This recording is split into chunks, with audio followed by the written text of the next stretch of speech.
Well, that was all broadly unwatchable, wasn't it?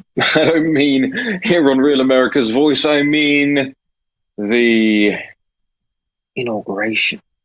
And I say inauguration because I didn't have any people there on the National Mall. In fact, as I was walking around here on Capitol Hill earlier today, saw a few stragglers sort of going up to the gates and looking in and wondering what was going on. I had their Biden Harris t-shirts on. I mean, I'm talking about 5 people, real people, who couldn't even get in to see the guy who supposedly got 80 million plus votes. The rest of the whole time, I'll tell you what I've seen. I saw a neighbor across the street walk outside their house onto their stoop with a American flag, go like that, and then go right back inside. I mean, they were on the street for about 20 seconds. That's the level of cheer, even in Washington, D.C., which is supposed to be Joe Biden's heartland. This is where he's worked most of his life. This is where most liberals live, in this area, in this part of the world. And they got one guy outside with a flag going like that. Yeah, I suppose it's not really funny, but you have to laugh, don't you? I mean, you really have to laugh at how bizarre the whole thing is. Nobody out there watching. And probably, I mean, I'm sure we'll get some fudge of numbers from the televisual data as we get it, but I doubt anybody was really watching at home. I mean, let's talk about what they saw. I'm going to bring in Amanda Head and David Zier, who are on the top of the roof overlooking the Capitol in the very, very cold. And I promised them I would get them up as soon as possible so that they can get a little bit warmer. Amanda, David, thank you so much for being up there for us and for this audience. Tell us, any standout moments for you guys? Thanks for having us. You want to go first? Thanks, Raheem. Well, the standout moment for me is I think there's 8 times as many people in the Guatemalan caravan that were actually here on the ground at the inauguration. Yeah, and to what you were saying, Raheem, about your neighbor, what I also find interesting is, you know, for our side, you know, we perceived everything that happened today, we lost. Their side won. And forgive me for going down this philosophical rabbit hole, but to me, you know, I look at these journalists around here, and there's no feeling of jubilance or joy or excitement or, you know, looking forward to what's going to happen in the next 4 years. And I started thinking about this, and there is a philosophical difference, I think, and one of the major contributors to that is a feeling of entitlement, because if you're on the left and you feel entitled to things, where does that entitlement end, and when do you finally feel satisfied?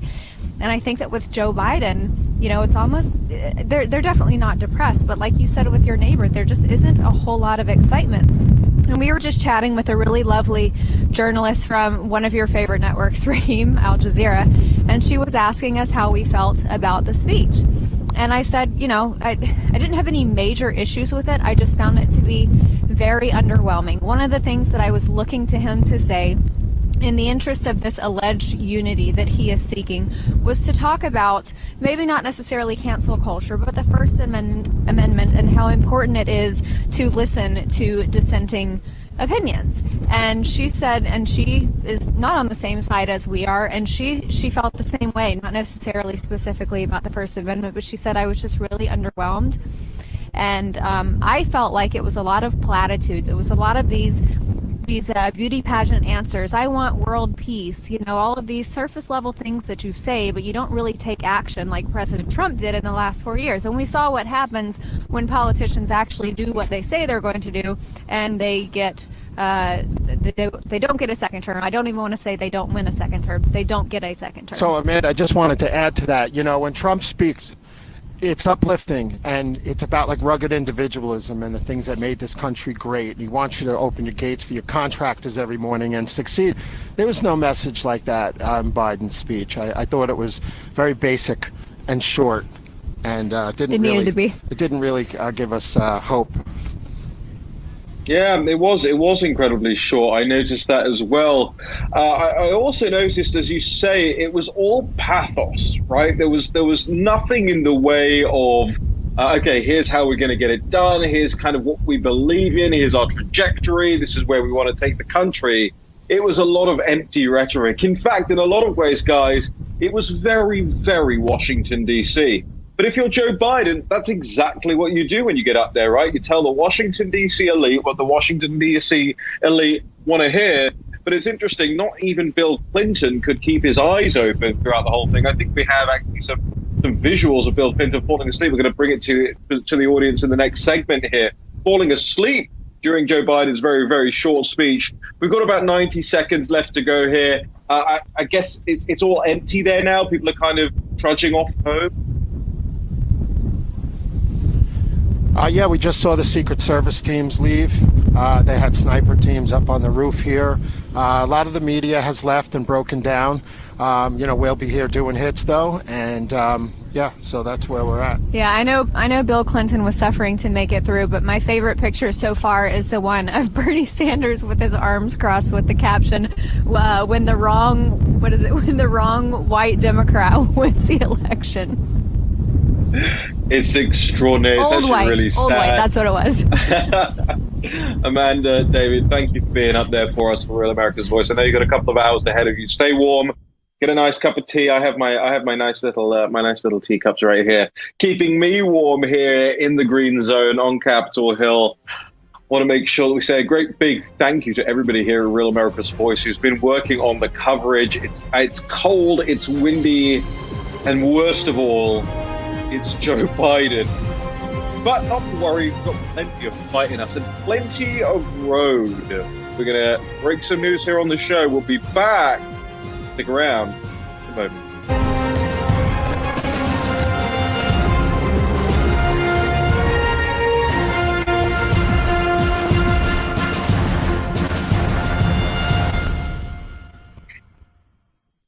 Well, besides the dreadful, dreadful display, really embarrassing, humiliating display, I think, from the inauguration committee. However, whoever thought that that was a good idea, to have a completely empty national mall, embarrass the United States of America, the world's superpower, on an international stage, I think should be fired. Should never be allowed to run an event like that again. In fact, it reminded me a lot of the planning. I was watching The Death of Stalin comedy yesterday. Reminded me a lot of the planning gags that were made during that. How Khrushchev brought the funeral of Stalin together in that movie. If you guys haven't watched it, it's absolutely hilarious. Besides all of that, I think it's worth taking a bit of time, being a bit upbeat today, and realizing, as somebody just said in our National Pulse live chat, today is the day we start planning the next victory. Today is the first day of the next victory. And you don't have to tell me, lecture me, think in your head, what are you talking about? We have a million hurdles to jump. Of course we do. Did you think that if they managed to get away with what they got away with this time around, that they would just allow a free path to do the same thing again next time? No. That's what contingency planning is for. That's what being prepared for the worst is for. And I hope you are, because that's where we find ourselves. But it's the first day, and therefore you've got to look up. You've got to find those goals, and you've got to figure out how we get to them. I'll tell you some personal stories, examples of just how difficult this is. My job is that I run a news site, thenationalpulse.com. And every single day, in almost every single way, the political and media and big tech establishments try to take me down, try to remove my voice, try to stop people clicking through to the site. If people stop clicking through to the site, I can't pay rent. We can't employ staff. We can't keep the news coming to you. And every day and in every way, besides what I'm broadcasting 2 hours in the morning on War Room, 1 hour in the afternoon here, another hour in the afternoon in the War Room, I did yesterday a hit with Steve Cortez in the afternoon on the radio, trying to reach as many people with as much news as humanly possible.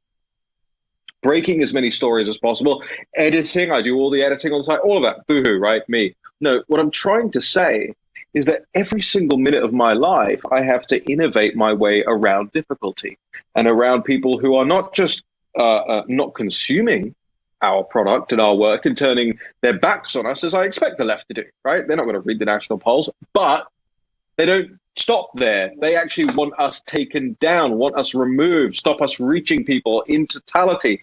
And therefore, I'm saying to you, don't worry. Do not worry. There is nothing you can get, nothing you can gain, no year you can add onto your life by worrying. Instead, use that energy to innovate, to outthink your opponents. And whether that looks like a boycott list that we're still putting together, and I want to get up on the site, and with all the other things that are going on right now, we'll have it up very shortly on the National Post. Big corporates, big entities, companies that have treated conservatives like trash, they will all be named and shamed. And we will hit them where it hurts the most, in their profit lines. That's one thing. Just one thing. You heard from the president of the United States another thing last night. Maybe, he told the Wall Street Journal, maybe we need a Patriot Party. Something as an alternative to the GOP. And I understand that there are going to be people out there who say, what on earth are you talking about? You're going to split the vote and allow the Democrats in forever. It's one way to think of it. The other way to think of it is how we lived through it back in the UK Independence Party days, when people told us, how dare you? How dare Nigel Farage start a new party and take votes away from the Conservative Party? There was no point of a Conservative Party if it wasn't going to be conservative. There was no point of a Conservative Party if it wasn't going to reflect the views of the wide majority of the public that wanted to leave the European Union. And so we assessed all of that and thought, actually, our loyalty is not towards a party.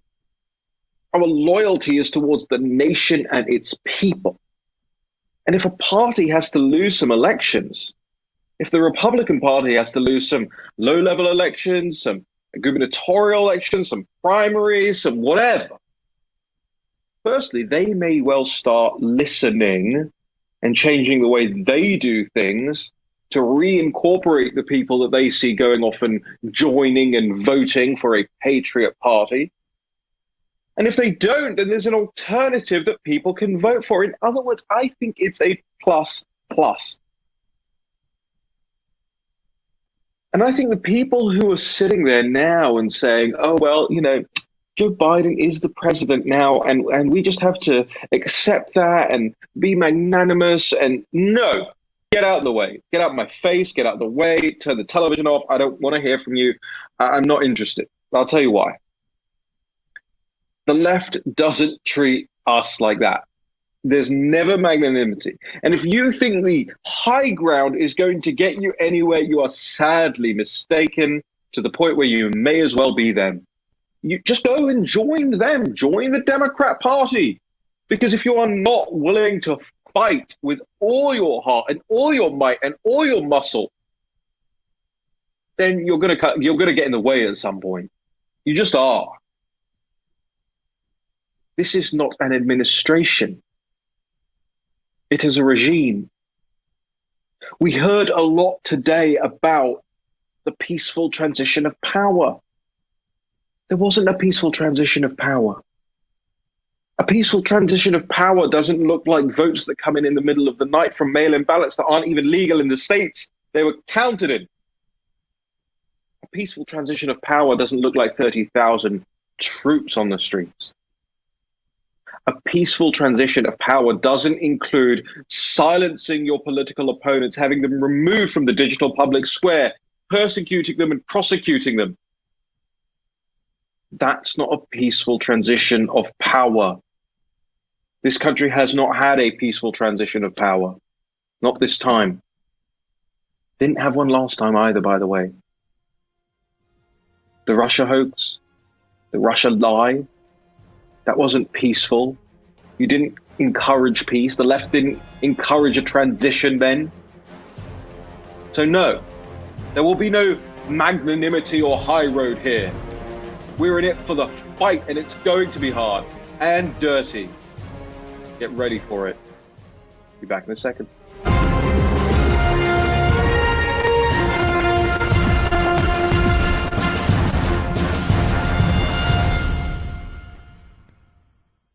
You know why there's no point in when they go low, we go high? Because they don't care how low they have to go to make sure that you don't have the rights that you are supposed to have. And our next guest is probably the most archetypal, most greatest example you have in the United States of America of how poorly they are willing to treat people, how much persecution they are willing to put somebody through because they don't like their political views. Let's bring in none other than Laura Loomer, former congressional candidate. She runs loomered.com, which you should all be visiting on a daily basis. Laura, welcome back to the show. Thanks so much for having me. So, Laura, a lot of people say, oh my goodness, why does he have Laura Loomer on? She's uncontrollable. You know, she'll just go off on a rant. What's the point? And I say, listen closely to what she's saying. Even if you don't like the way people are saying things, listen closely. So, Laura, talk us through very carefully, in great detail, not just the persecution you've been through. We already know about that, but the latest bit of information that you told me yesterday shocked me to my core. What is it?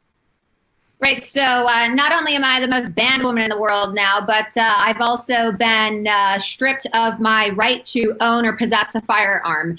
And this actually happened several months ago during my congressional campaign. But for safety reasons, I sat on the information. But given what is happening in the country and the fact that the Democrats have decided to fully embrace cancel culture as part of their transition plan, disenfranchising, millions of conservatives and trying to ruin their lives, I said, all right, well, this is the next step, because as I've been saying for years, it's not just social media bans. Then they come for your banks. Then they come for your Second Amendment rights. And before you know it, right, you have no rights left in your country.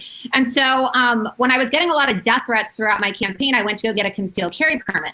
And then when I applied, I got a letter back in the mail that said that I was denied. And then there was an option to find out why you're denied. So then I submitted, I filled out the paperwork, and I found, I got a notice in the mail 2 weeks later that said that the reason why I was denied is because people who are federally prohibited from owning or possessing a firearm are not allowed to have concealed carry permits. Mind you, no one ever told me that I was on this list. So if I wouldn't have applied for a concealed carry permit, I never would have known that I was somehow put on this database called NICS. It stands for National Instant Criminal Background Check System, and it's controlled exclusively by the FBI. And so, this is very problematic, because it's not like I was federally prohibited and then tried to get a concealed carry. I didn't know. And so without any due process whatsoever, I'm not a felon. I don't have any domestic violence charges. I've never been deemed, mentally unfit by a judge. Those are the three things that have to happen, one or the other, in order for you to be red flagged and, prohibited from owning a gun. But it just goes to show you, just like they weaponized the FBI against General Flynn and people like Roger Stone, now they're weaponizing it against other Trump supporters. And this happened to James O'Keefe a few months ago as well, if you recall, where he went to go buy a gun, and then he was told that he was in the database as well, and he had to sue. And so that's what I'm going to have to do again. Just like I've sued all of the big tech tyrants, I'm going to have to, spend more money that I don't have and sue the FBI. It's extraordinary. It's extraordinary. And it's designed, Laura, to inconvenience you is a mild way of putting it. Firstly, it's designed to put you in danger, of course. But secondly, it's designed to take up all of your time so that you can't actually spend your time on the investigative journalism work that you do, on the the stunts that you're well known for, bringing attention to national issues. What they want is to make you have to go through lawsuits to fight for your basic rights as an American, lawsuits to fight for your First Amendment rights, your Second Amendment rights, and that takes up your time, it takes up your money, It exhausts you. It demoralizes you. And that's what they're planning to do with everyone, right? I've said for days now, this whole operation in Washington, D.C. is just a widespread demoralization campaign. They're trying to do a show of force to make people think, oh, I can't possibly go up against the political establishment. I'm just going to submit, right? Well, it's even, I'll take it another step further. It's not just about disenfranchising, but it's also about framing. I do believe that I was, the FBI was trying to set me up.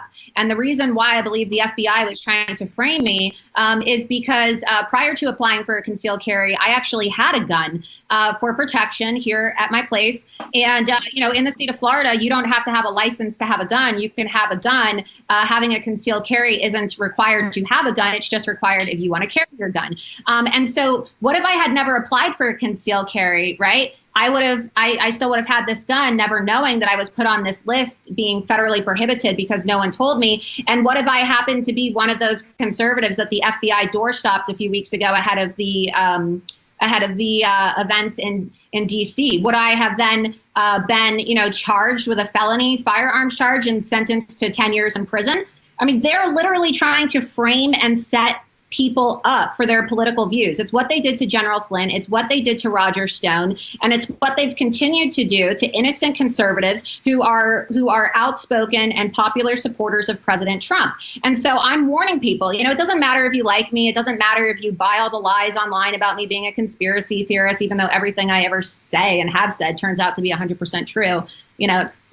I just happen to be 3 years ahead of everybody else. It's going to happen to you. And when it does, I don't want to hear it because, how many times was I warning people? I remember when I confronted Jack Dorsey in Congress and every Republican mocked me and said, get this crazy ass out of here. And I got auctioned off by Billy Long, and now they all want sympathy because it's happening to them. Well, you know what? I told you so.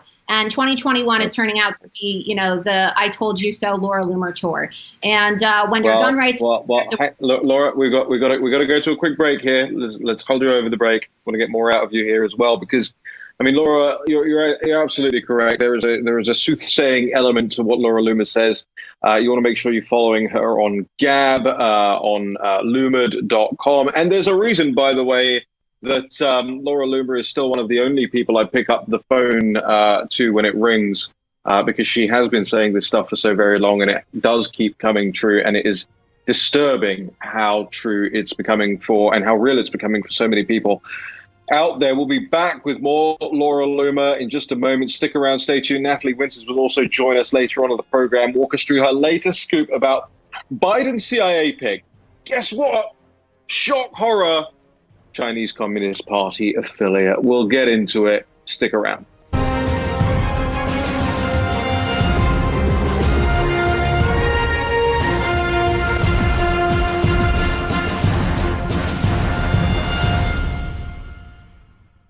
All right, welcome back. Okay, we're officially in a race now because Laura Loomer has just informed me over the break.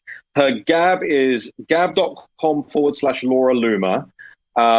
Which is spelled Loomer, despite what the Chiron said in the last segment.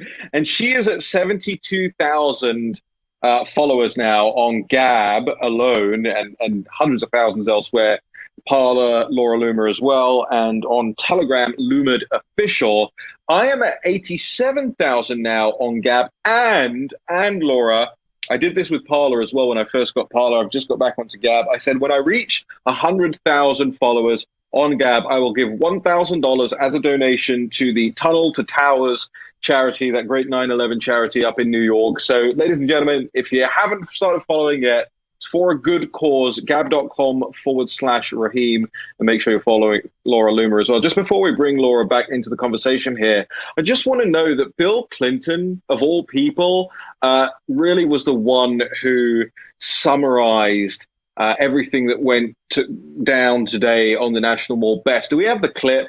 I really want to see this. It's exactly how we all felt. There he is, Slick Willie, falling asleep during Joe Biden's, I think it was like a 4.5-minute speech. And old Bill couldn't even stay awake through that. I think that says it all. Laura, I want to bring you back in here. Any thoughts on the day? Anything that you've seen today in Washington, D.C. before we... oh, look, you've got two me's now on the screen. That's amazing. Before we go back... Yeah, really interesting too. It's you remember back in the day in Nazi Germany when you saw Hitler's rallies and you would see how they would make sure that every single person there had, the little Nazi flags, and it almost looked like there were more flags than people. I love how Joe Biden had to basically order thousands and thousands of flags, which were probably made in China anyway, which he, put in the ground, as a replacement for human beings because, the guy who supposedly received more votes than Obama and Trump couldn't get enough people to attend his own inauguration. So, it's pathetic. But I guess that's a sign of our new dystopian world that we're living in. First, it's stick flags in the ground that are replacing human beings, and we might as well just fast forward this sick game to the point where they start using actual programmed artificial intelligence robots, right? And we know that's in the plan. So. Well, I mean, it's what are they going to project? They're going to project people onto the National Mall next time. Maybe they'll have cardboard cutouts like they've been having in some soccer stadiums across Europe. I mean, you're right. But the thing that's most annoying, Laura, the thing that annoys me most about it is it's the American flag, right? It's a flag that is supposed to stand for, look, I couldn't care less, no offense, but if it was the Belgian flag or the German flag, I couldn't care less. It's the American flag on the ground, on the National Mall, that is just being used as a prop to take up space from human beings that didn't want to go, that didn't want to be there. Think about it this way, ladies and gentlemen. It wasn't even so much that there was COVID so people couldn't go and that there was all these terror threats that they were making up so people couldn't go. It was, you didn't have complaints from people who couldn't go. There was no national uprising from people going, please, we want to go to this inauguration. Please, you must let us in. Let's have a ceremony out in our streets instead. None of that happened. It didn't happen. And so how can you call this an inauguration, Laura? I live here in Palm Beach, and the president, of course, arrived this morning. There were more people lined up on the streets. Okay, thousands of people lined up on Southern Boulevard, and I live right down the road from Mar-a-Lago. So, people were just driving around all day with their Trump flags here. More people to greet the president coming back, okay, to Mar-a-Lago than there were at this inauguration. So, that just tells you everything. Laura, a lot of our audience want to know what's coming next for you. You ran for Congress. You are obviously well-versed in investigative reporting. You're very well known for very entertaining and informative stunts. So what's next for Laura Loomer? Well, I'm going to continue my journalism and my activism, but I'm also still pursuing my litigation. I'm going to be meeting with lawyers to pursue litigation against the federal government and document the process so that other conservative Americans who are targeted by these unconstitutional red flags and the abuse of power by the FBI know how to fight back. I also have a petition for my antitrust lawsuit against Google, Facebook, Twitter, and Apple that's, been sent to the Supreme Court. So I'm awaiting for the Supreme Court to potentially hear my big antitrust case that you never hear any of these banned conservatives talk about. Funny how that is, right? Then I also just finished a book. So my book is going to be coming out soon. It's available for pre-order. You can order it today. It's called Loomered: How I Became the Most Banned Woman in the World.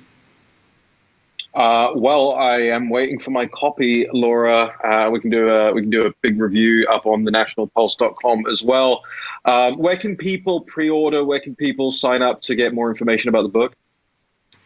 Well, I kind of laugh at this. It's on barnesandnoble.com, and for now it's on Amazon. But we'll see. We'll see how long it stays on Amazon before they probably will ironically ban a book called Loomered: How I Became the Most Banned Woman in the World. So let's hope so. Let's hope so, because that would be an irony that I think would force more people to buy it. I want everybody to support you at loomered.com. Laura, thanks for joining us here again today. Yeah, thanks for having me. Yeah, you can't complain about the content, right? She's right. She's over the target. She's on the money. I understand that there are snitty little conservatives out there going, but she's not proper. I don't care for proper now. I'm not in the market for proper. I'm in the market for fighters, people who actually want to take the fight to the political left, because the left has taken the fight to you. It's taken the fight to your country. It has taken your military, put them on Capitol Hill. It has taken your flag, put it on the National Mall. It has taken America as a concept and turned it into this empty vessel of an empty inauguration. And people are embarrassed and humiliated as a result of it. Remember they told us for the last 4 years, wow, isn't it really embarrassing to have Donald Trump as the president of the United States? This is the guy, by the way, that got just the most extraordinary peace deals done in the Middle East, didn't have to go to start a new war anywhere else in the world, managed to get NATO to pay their fair share, other NATO member countries to pay their fair share. Was that embarrassing? Or is this embarrassing? Is what happened this morning and early this afternoon embarrassing?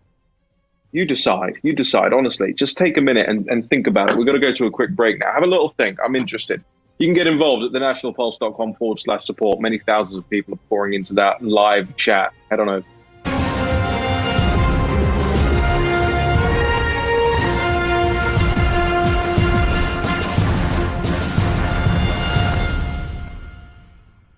All right, welcome back to the National Pulse. Somebody actually said in the National Pulse chat earlier today, they said, make the National Pulse great again, ... more Natalie Winters. So, fine. Natalie Winters it is. Ta-da! Ta-da! All right, Natalie, welcome back to the show. Hi! Natalie, you're probably a little young to remember immediately after Obama's victory. But I can tell you that even back in London, where I was at the time, and I actually can remember where I was when I walked to the train station. It was the old train I used to take in from where I lived in southeast London near Bromley. And I took the train in and I'd get the Metro newspaper on the train platform. And I picked up the Metro newspaper and I saw on the front, Obama wins election, blah, blah, blah. And I just saw people who were supportive of that on the train, talking about it, reflecting on it, that kind of thing. I've scarcely seen anything like that in Washington, D.C. today. I said at the top of the program, I had one neighbor came outside the house for like 30 seconds waving a little flag and then went back inside. That was about it. How about you over there on the West Coast? Well, yeah, even in sunny Los Angeles, I'm experiencing the same thing. I come from a part of LA that is probably over 80% Democrat and hardcore Democrat at that. And interestingly enough, I was out earlier today and I did not see a single person wearing anything with Biden-Harris insignia on it. I remember last election, I even saw people with Trump stuff. I even saw people with Clinton stuff on Inauguration Day. Meanwhile, here, there's absolutely no hype for Biden. Basically, no one's out, which is totally bizarre, as I said, for LA and a very politically active community. And you see on your screens here, ladies and gentlemen, there's very low energy procession right now. It looks like a bleeding funeral, for goodness sake. I mean, this is some really bizarre scenes that we've seen take place here in Washington, D.C. over the last couple of weeks. I've just no doubt that it's going to continue to be bizarre as people it starts to dawn on people, including the political left, that actually there isn't this wave of support. You couldn't fake the support. You can't just put flags in the ground and then convince people that 80 plus million people voted for Joe Biden. And I will continue to talk about my opinions about the legitimacy of the election. And that's why I will not be calling it an administration. I will be calling it a regime. And we are going to continue to call it a regime because regimes they seize power. They do not acquiesce to political public will, for instance, and they don't acquiesce to democratic norms. They seize power, they show force, and that's exactly what we're seeing in Washington, D.C. right now. Really sad day, but also at the same time, Natalie, as I keep saying, we just don't have time. We just do not have time to be sad. We've got to keep going and keep reporting, keep informing the public of what's really going on here.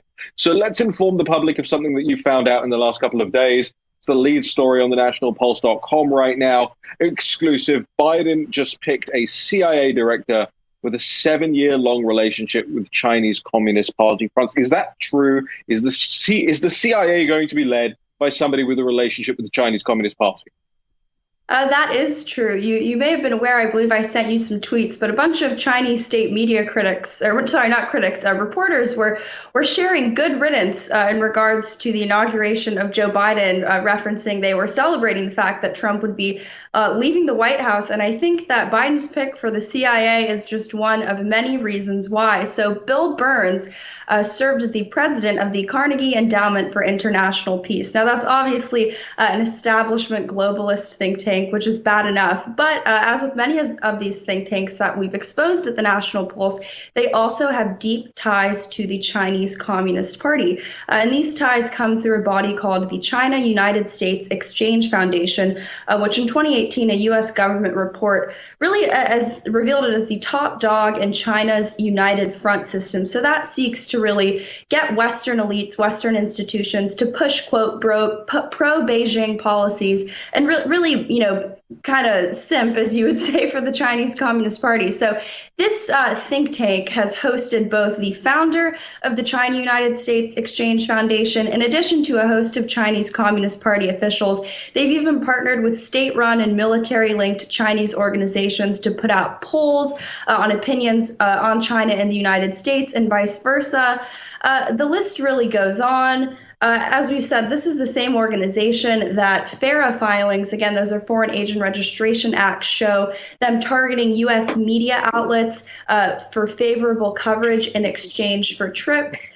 They have a magazine called China U.S. Focus, which a lot of people in the kind of pro-China lobby group have contributed to. And since Bill Burns took over the Carnegie Endowment, I believe at least 4 people, high level, including executive vice presidents, senior analysts, have contributed to the magazine. And they also launched a think tank in China in partnership with Tsinghua University, which has not only launched cyber attacks against the U.S. government, but our own government has identified them really as under control of the Chinese Communist Party, their military, serving to reinforce their control over society. And as a result, as you would expect, a lot of the scholars at this center are former and current Chinese Communist Party officials. Wait, tell us, there's so much there. And I understand. I mean, believe me, ladies and gentlemen, watching this at home, when Natalie goes on her rants, I have to, even when it's on the phone and she's telling me about a story, I have to be like, okay, hit me with that again. So I'm going to ask you to hit us with that again. QCEF, this group, and specifically Tsinghua University, because Tsinghua University we've reported on before, right? Mm-hmm. So Tsinghua University partners with a lot of kind of fixtures of the American establishment, whether these are American media outlets. They co-host alongside the New York Times and CNN and the Washington Post a, quote, Marxist journalism school, and that's a direct quote from the dean of that specific school. But within this institution, which, as with basically every university in China, is totally run by the Chinese Communist Party and has links to the military through its leadership, they crack down on any dissidents, any professors who dare to defy the Chinese Communist Party Nancy, line. we've got to break. Let's break and come back to this. But just very quickly, is this Xi Jinping's alma mater? Yes. Also that. Also that. The epicenter, in other words, of everything that's taking place in China from an academic perspective. This is where Biden plucks the CIA director from. I want to get back into that. Get back into that. And who is CNN putting on as guests? We'll tell you in just a second.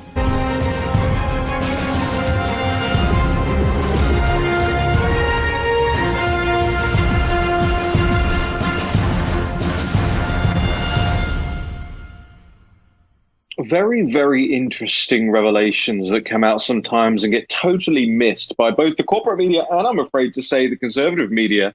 I actually went through a bunch of conservative media websites last night. I was looking for who was following confirmation hearings and who was reporting on them. Nobody was. Every one of you wants to just lead with opinion stories. I don't care about the opinions of these people. I want the news. At least we've got Natalie Winters for that. I'm going to bring Natalie back in. Natalie, the news. Let's just recap on this Biden CIA story before we move on to who CNN has been putting on the airwaves. in addition to the BLM Antifa guy, by the way, from last week. There's another one. But Tsinghua University appears to be the epicenter of all of this. Just remind us about the Marxism Journalism School, Xi Jinping's alma mater, that whole thing, and link us back to the CIA director, the new CIA director. Sure. I will attempt to distill this into the simplest terms possible. And remember, what I'm about to say is all in addition to this group's ties to China-United States Exchange Foundation. So separately, they have a center that is basically embedded within Tsinghua University, which, as you said, is the alma mater of Xi Jinping. And what's even more concerning, since he's graduated, the university has only become more closely controlled by the Chinese Communist Party, with our own State Department officials noting that it retains a, quote, clear connection to the Chinese State Administration for Technology and Industry in discussions on what they can do to help with national security. So it's really part of China's whole military civil fusion. As I've said, they've launched cyber attacks on the United States, and the Carnegie Endowment for International Peace is just one of many Western institutions that have really sold out to Tsinghua. As I said before, CNN, the New York Times, Bloomberg Media, they've both funded and given equipment and internships to Tsinghua's journalism school, which is explicitly Marxist and helps to train the reporters who are now tweeting good riddance as President Trump is departing the White House for various Chinese state media outlets. Amazing, amazing. So tell us about what got lost in the news cycle overnight last night, because it seemed like a pretty big deal to me. Yeah, so the Justice Department arrested an individual by the name of Kaveh Afrasiabi, who was an Iranian political scientist. He wrote books. All of them were anti-Trump. He said President Trump was destined to fail with his Iran policy. He's been on TV. The DOJ filing even reveals that he lobbied congressmen and U.S. State Department officials since at least 2007. However, it turns out that this individual, again, he was charged as acting as an unregistered agent on behalf of the Iranian government, both trying to persuade lawmakers and spread propaganda in American homes through media outlets. Well, he was actually a repeat guest on CNN. He went on the network 3 times, I believe in 2009, in just under a week, and once in 2006. He went on basically unchallenged. One of these segments, it's linked in the article, which is up on the National Pulse. He went on with Don Lemon. Don Lemon basically took Afrasiabi's words to be what they said, never challenged him on who he was speaking on behalf of. Chinese state media, my personal favorite that we've exposed a lot at the National Pulse, China Global Television Network, has also held him on. So maybe there's some coordination going on over at Tsinghua at their journalism school in terms of picking guests, because they both seem to have this individual who is now awaiting a trial for basically, this is not being dramatic, but spreading Iranian propaganda on airwaves and articles and books. The list goes on. And this is effectively what these regimes pay for, right? They pay for people to go and propagandize, and then they hope nobody finds out. This time he got found out, and he's actually been charged for this now, Natalie?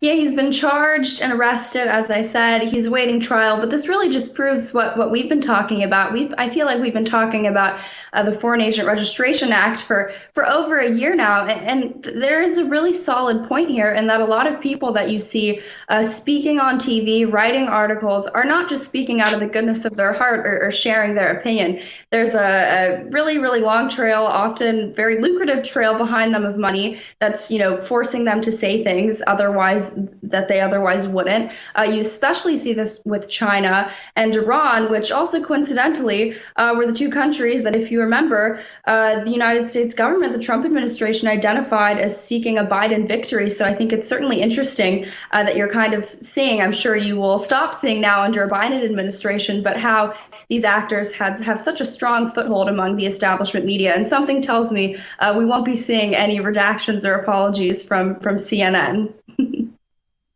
And of course, from the people who published this guy's book, I think it's Roman and Littlefield is the publisher, from what I'm seeing here online. Just the usual kind of stuff, every single time. And of course, publishers will opt to not publish Josh Hawley's book, A Senator of the United States, but will happily publish Iranian propaganda stooges. Right now, that's the world we live in nowadays. Natalie, thank you so much for reminding us of all of those awful things. It's always a pleasure. You're welcome. All right.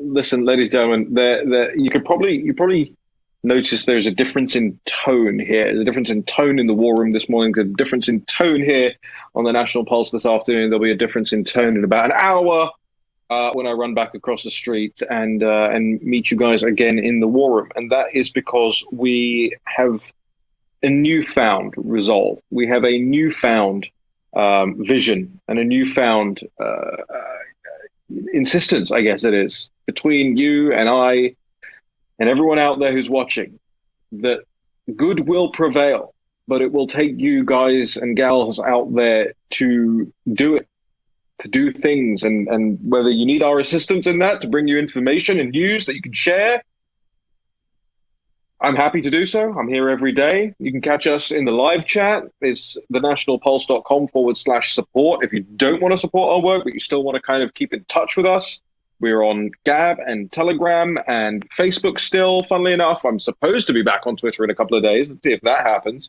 We're everywhere. We're trying to be everywhere. You can sign up for our newsletter. I want to make sure that you will download the Real America's Voice app as well. Even if you're quite happy with watching us on your televisions, sometimes you're not going to be at the television.